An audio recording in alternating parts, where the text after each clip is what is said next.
As cores brancas, vermellas e amarelas sustitúen estes días as verduras e outros produtos nos postos da Praza de Abastos de Lugo.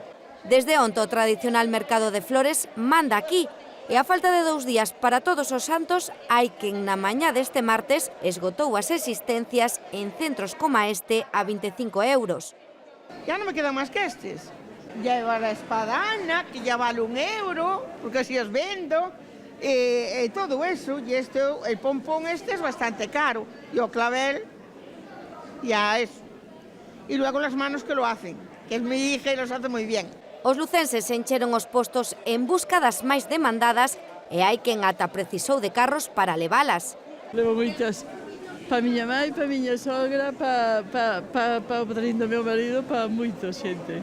As rosas, as máis caras e máis difíciles de atopar. En centros preparados como este era misión imposible. Eu tiña un de rosas e outro de claveles e foron os primeiros que vendín. E nas cores que máis triunfan, o amarelo é un clásico. Neste espazo cromático, a flor de ouro, máis coñecida como crisantemo, é a raíña para honrar os nosos seres queridos.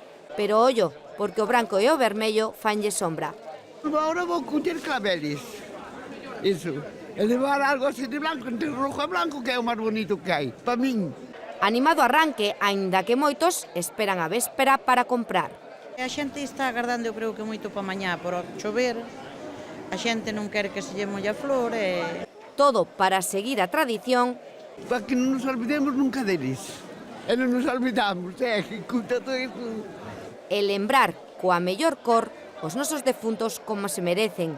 O Mercado das Flores estará aberto ata as 8 da tarde do mércores 31.